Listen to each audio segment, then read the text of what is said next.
सुप्रभात बच्चों। आज मैं वर्ग पंचम के लिए कारक विभक्ति और मैं कारक का परिचय लेकर उपस्थित हुई हूँ। बच्चों, जब तक आपको शब्द का ज्ञान कारक से परिचय नहीं होगा, आप वाक्य का निर्माण नहीं कर पाएंगे। तो आइए आज मैं आपको कारक विभक्ति और उनके चिन्हों के विषय में जानकारी प्रदान करती हूँ। बच्चों, यह कारक परिचय है। आज मैं आपको 7 विभक्ति और जो कारक है वो 8 होते हैं संबोधन तक, और उनके चिन्ह और कैसे शब्द का रूप तैयार किया जाता है इसके विषय में मैं आपको बारी बारी से बताती हूँ। कारक परिचय। बच्चों, मूल रूप से सभी पद जो होते हैं वो शब्द होते हैं, परंतु जैसे ही उनमें प्रत्यय जुड़ जाते हैं वे पद बन जाते हैं।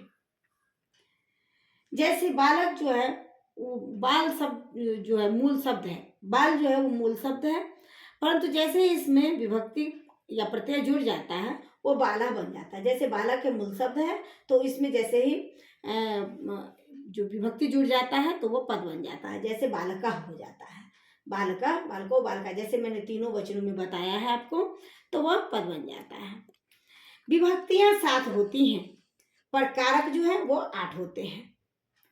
कारकों का प्रयोग हम चिन्हों को देखकर करते हैं। तो आइए मैं आपको विभक्ति, कारक और उनके चिन्ह इसके विषय में बताती हूँ। विभक्ति जो 7 है वो है प्रथमा, द्वितीया, तृतीया, चतुर्थी, पंचमी, षष्ठी और सप्तमी। यह 7 जो है वो विभक्तियां हैं। संस्कृत में विभक्ति और हिंदी में कारक का प्रयोग होता है और संस्कृत में विभक्ति का प्रयोग होता है। तो ये विभक्तियां जो है वो 7 हैं, कारक जो है वो 8 है। क्योंकि जब वाक्य का निर्माण करते हैं तो संबोधन जो है जो इसको कारक के अंतर्गत लिया गया है उसकी भी आवश्यकता होती है। चूंकि यह कारक के अंतर्गत नहीं आता फिर भी वाक्य निर्माण के लिए इसकी आवश्यकता होती है। तो देखिए, प्रथमा विभक्ति जो मैंने आपको साथ बताया, कारक है कर्ता, कर्म, करण, संप्रदान, अपादान, संबंध, अधिकरण और संबोधन। तो अब आइए, ये मैंने 8 कारक आपको बताया, कर्ता, कर्म, करण, संप्रदान, अपादान, संबंध, अधिकरण, संबोधन, और 7 विभक्तियां मैंने बताई। अब बारी बारी से प्रथमा विभक्ति कर्ता कारक जिसका कि चिन्ह है ने। द्वितीय विभक्ति कर्म कारक जिसका चिन्ह है को। बच्चों, आप सभी बच्चे अपनी जो आपकी अभ्यास पुस्तिका है, कॉपी है, उसमें इसे अवश्य लिख लेंगे ताकि विभक्ति, कारक और चिन्ह को आपको ज्ञान प्राप्त हो सके। और जब लिखे रहेंगे तभी उसको आप याद भी कर सकते हैं। तृतीय विभक्ति करण कारक, चिन्ह है उसका से या के द्वारा। चतुर्थी विभक्ति कारक है संप्रदान, उसका चिन्ह है के, लिए या को। पंचमी विभक्ति अपादान कारक जिसका चिन्ह है से, अलग होने। षष्ठी विभक्ति जिसका कारक है संबंध जिसका कि चिन्ह है का, के, की, ड़ा, रे, ड़ी। सप्तमी विभक्ति अधिकरण कारक जिसका कि चिन्ह है में, पर या पे। अब आता है संबोधन। संबोधन का प्रयोग हम किसी को संबोधित करने, जैसे हे, अरे, भो, इस प्रकार से करते हैं। तो आइए अब कैसे कारक का चिन्ह जो है वो बच्चों के साथ कैसे प्रथमा विभक्ति कारक चिन्ह के साथ कैसे हम उसका शब्द का रूप। अब आपको किसी शब्द का रूप जैसे मैंने कहा बालक, बालक अकारांत पुल्लिंग शब्द है। अब आपको लगेगा कि बालक शब्द अकारांत पुल्लिंग क्यों है, तो इसका प्रकार कैसे निश्चित होता है। तो इस शब्द का प्रकार जो है वो बालक शब्द जो है वो आपको पता है कि जब बालक एक शब्द बना तो उसमें स्वर और व्यंजन के मेल से यह शब्द बना है। तो इसमें मैंने इसको बनाने के लिए देखिए कितने स्वर और व्यंजन का, ब, आ, बा, ल, अ, क, अ। तो इसका जो है इतने सारे स्वर और व्यंजन के मेल से एक शब्द का निर्माण हुआ बालक। तो इसका इस वर्ण, ये सभी जो वर्ण है जिसको शब्द बनाने के लिए जो इसका अंतिम वर्ण आता है वह है अ। तो इसी से इसका प्रकार निश्चित किया गया है, जो यह अकारांत है। अकारांत यानी जिसका अ से जिस शब्द का अंत है यानी अकारांत है। तो बालक शब्द में सबसे अंतिम वर्ण है अ, तो यह अकारांत है। और बालक चूंकि लड़का को कहते हैं तो इसीलिए यह पुल्लिंग है। तो यह क्या है, बालक जो है वो अकारांत पुल्लिंग शब्द है। तो आइए इसका हम जो है सो तीनों वचनों में, बच्चों आपको विभक्ति, कारक, कारक के चिन्ह और जो तीनों वचन में मैंने इसका रूप आपको लिखकर बताया है, इसे जरूर याद कर लेंगे, ताकि यह आपको बहुत ज़्यादा, इससे आपको फायदा मिलने वाला है वाक्य निर्माण में। ये आपके लिए बहुत सहयोगी रहेगा, जब बिना इसके ज्ञान के आप कुछ भी नहीं कर सकते हैं। तो ये देखिए, बालका, बालकौ, बालका। अभी मैं आपको तीनों वचनों में शुद्ध शुद्ध उच्चारण के साथ पहले आप पढ़िएगा, उसके बाद इसको लिखिएगा।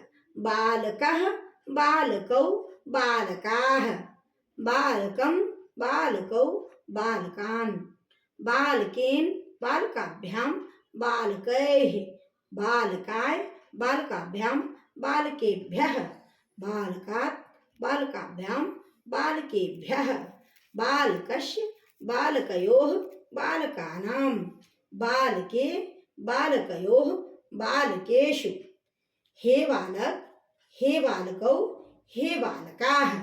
आप सभी बच्चे इसका जो है वो शुद्ध शुद्ध उच्चारण करेंगे और फिर इसे आप पढ़ेंगे।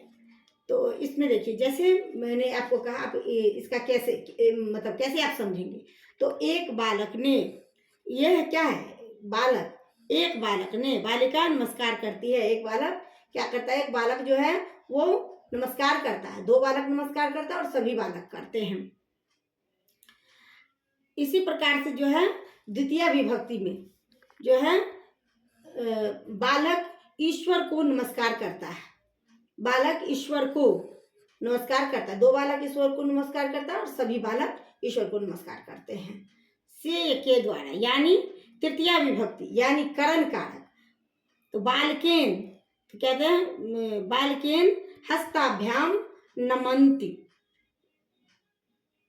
बालक जो है, बालकेन हस्ताभ्याम, यानी बालक, बच्चे दो हाथों से नमस्कार करते हैं। से या के द्वारा चिन्ह है इसका, बालक दो हाथों से नमस्कार करते हैं, दो बालक नमस्कार करते हैं और सभी बालक करते हैं। चतुर्थी विभक्ति में है बालकाय, यानी बालकों के लिए, बालकाय, बालकाय सुखाय प्रार्थयति, बालक, बालक जो है वो सुख के लिए प्रार्थना करता है, दो बालक करते हैं और सभी करते हैं। बालकाभ्याम सुखाय प्रार्थयति। इसी प्रकार से यह जो है आपका प्रथमा, द्वितीय, तृतीय, चतुर्थी, पंचमी, षष्ठी और सप्तमी, कर्ता, कर्म, करण, संप्रदान, अपादान, संबंध, अधिकरण और संबोधन, इनके चिन्ह को लगा करके आप, जो एक बालक ने, दो बालकों ने और सभी बालकों ने, एक बालक को, दो बालकों को, सभी बालकों को, एक बालक के द्वारा, दो बालकों के द्वारा, सभी बालकों के द्वारा, एक बालक के लिए, दो बालकों के लिए और सभी बालकों के लिए, एक बालक से, दो बालकों से और सभी बालकों से, एक बालक का, के की, एक दो बालकों का, के की और सभी बालकों का, यानी इसके चिन्ह को लगा करके हम वाक्य का निर्माण करेंगे, जिसका कि मैं और अगले वीडियो में मैं आपको और विस्तार से बताऊंगी। तो अभी आप सिर्फ ये करेंगे कि शब्द के प्रकार को आपने जान लिया है कि इसको अकारांत क्यों कहा जाता है। तो बालक अकारांत पुल्लिंग है, इसकी विभक्तियों के विषय में आप जानकारी इसे अच्छे से याद कर लेंगे, कारक को आप अच्छे से पढ़ लेंगे, इसके चिन्हों को पढ़ लेंगे और फिर यह बालक शब्द का रूप आप इसे लिखकर अवश्य ही याद कर लेंगे। बच्चों, अभी मैंने आपको विभक्ति, कारक एवं उसके चिन्ह के विषय में बताया है, तीनों वचनों के साथ। यह मैंने आपकी सुविधा के लिए बताया है और मैं इसे वाक्य में कैसे इसका वाक्य बनाते हैं, इसको मैं अगले वीडियो में बताऊंगी। एक ही साथ सभी बता देने पर आप लोगों को उतने अच्छे ढंग से नहीं याद हो पाएगा, नहीं समझ पाएंगे। तो पहले आप इतना ही कीजिएगा कि इस विभक्ति को, कारक को और इसके चिन्ह को अच्छे से याद कर तीनों वचन के रूप को आप याद कर लीजिएगा।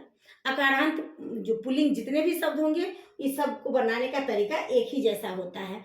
तो बच्चों, आगे के कार्य को लेकर मैं फिर उपस्थित होंगी। तब तक के लिए धन्यवाद।